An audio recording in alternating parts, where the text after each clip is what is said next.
Ano ba talaga ang internal solution para hindi umasa sa external intervention? Matapos natin talakayan ang shifting the burden at kung papaano ang paulit-ulit na external interventions ay maaaring magpalala ng dependency at intergenerational poverty, tutukuyin natin ang isa sa mga itinuturing na internal solution na kadalasang pinoposisyon bilang alternatibo ang trickle-down economics. Ano yung trickle-down economics?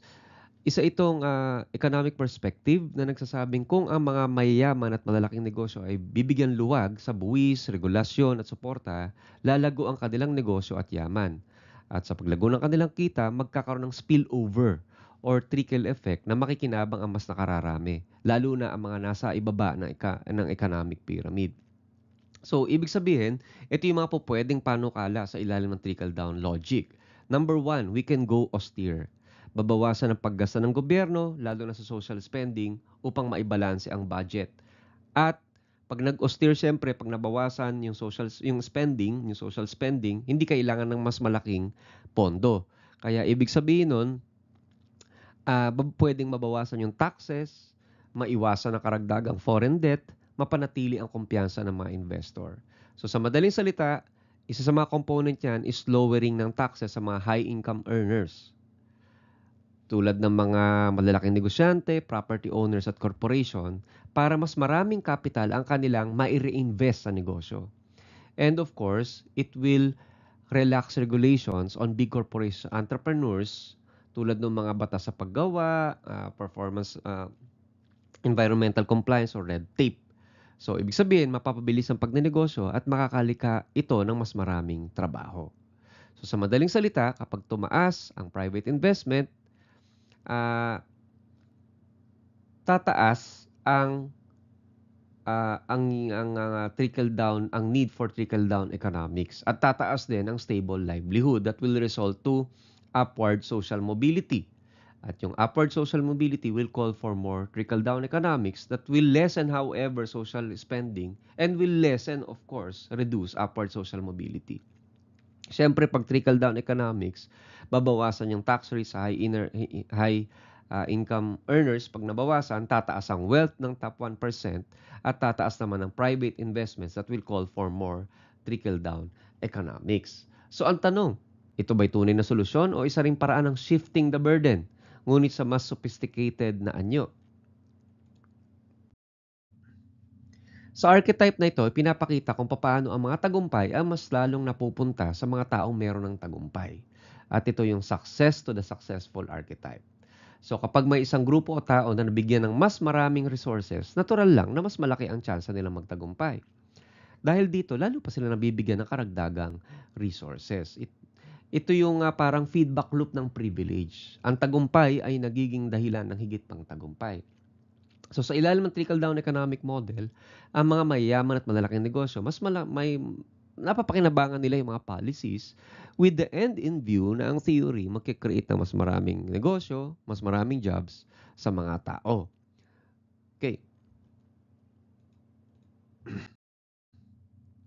Ang mindset sa archetype na ito ay tinatawag ng zero-sum game. Isang idea na kailangan may matalo para manalo. So sa ganitong structure, ang tagumpay ng isang grupo ay direktang nangangahulugan ng kabiguan ng iba. Silipin natin ang isang mas sensitibo pero mahalagang usapin na malapit sa ating puso. Ang paniniwala ng maraming tao sa loob ng university na ang Malolos campus ay mas mahalaga, mas magaling o mas karapat-dapat pondohan kaysa sa mga external campuses.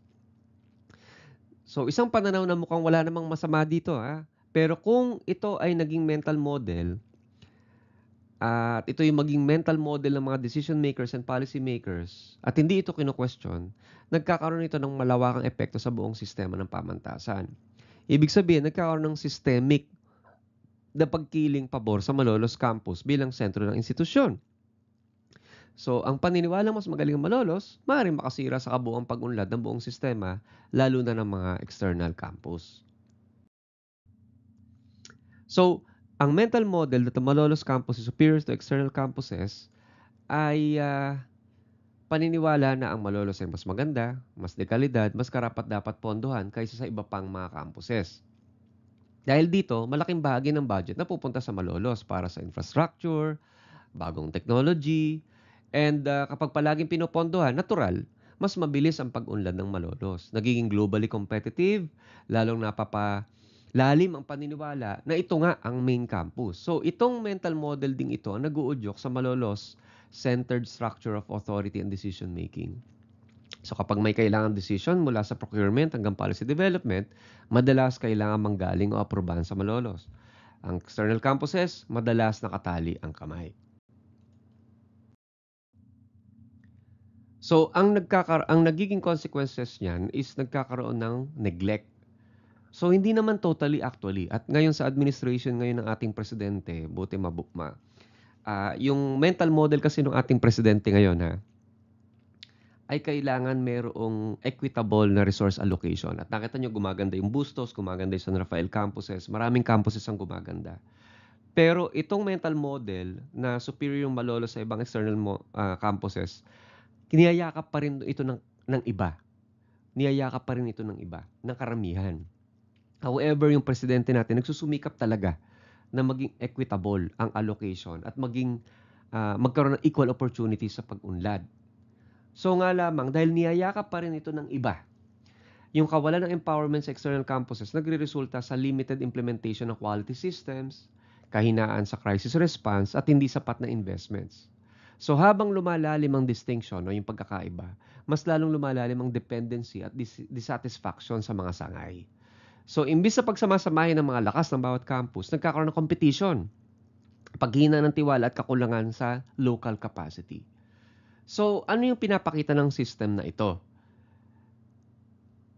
Ang isang malalim na paniniwala na ang dapat na sentro ng lahat ay nagre-resulta sa hindi pantay na pag-unlad, mabagal na serbisyo at kawalang tiwala sa mga campus na nasa gilid. So, imbis na collaborative ang buong institution, naging hierarchical. May elite campus, may ordinary campus, etc. etc. Ang tanong, para ba talaga ito sa buong pamantasan o para sa ilang piling bahagi nito? So, kung hindi babaguhin ang ganitong mental model, hindi rin mababago ang daloy ng pondo, ang nodes of power, at yung opportunities. So, kung babalikan natin yung TQM, ang tunay na total quality management, hindi lamang tungkol sa performance ng isang campus, kundi sa collective excellence ng buong sistema. So, ito ngayon, yung archetype na to. Success to the successful. May nananalo, may natatalo. May nauuna, may nauhuli. Kumbaga, isang bahagi ng sistema, nagtatagumpay, may ibang bahagi na tila nahuhuli. So, ang pwedeng reaksyon ng ilan, tanggalin natin yung resources mula sa malakas at ibigay sa mahina. Pero ito ba talaga yung judicious at effective na solution? So, kung gagamitin natin ang lente ng systems thinking, makikita natin na hindi sapat ang simpleng redistribution. Ang tunay na tanong, ano ba yung structure na nagtutulak ng tagumpay ng isa at pagkakabaon o pagkakahuli ng iba? Halimbawa sa negosyo, may 3 regional branches ang isang kumpanya. Yung NCR branch, consistently mataas ang sales. Pero empowered na operations team. Although lean, effective, ibig sabihin tipid ng gastusin nila. Samantalang ang Visayas at Mindanao, laging kulang sa support, training at autonomy. Bakit mo nga naman susuportahan? Mababa yung kanyang performance. Ang solusyon ba, bawasan ng incentives ang NCR team at ilagay sa ibang branch? Hindi. Ang mas sound na decision or solution ay kilalanin na gumagana, tumatakbo ng mahusay ang NCR, at humanap ng paraan para i-replicate ang success, ang support system at structure nito sa ibang branches. So halimbawa sa ating university, hindi sagot na alisin ng resources sa Malolos at basta ibigay na lang sa ibang sangay.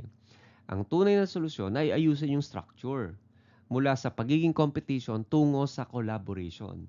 Imbis na mag-unahan ang mga campus sa pondo, sa prestige, sa project, pwede tayong magdisenyo ng ecosystem kung saan magtutulungan sila para sa collective success. So, ang tagumpay na ito ay dapat nagliliyab ng ilaw para sa iba, hindi nagpapatay ng liwanag. So ngayon sa tingin mo, pag-usapan ninyo, alin ang mas effective sa pagpapatakbo ng multi-branch or multi-unit or multi-department organization? Una, pantay-pantay na pagbibigay ba ng resources kahit hindi pantay ang performance? O performance-based na incentives pero may coaching and system support para sa mga nahuhuli? Ano kaya dapat? Baka may maisip pa kayo. Ipagtanggol ang inyong posisyon gamit ang mga examples.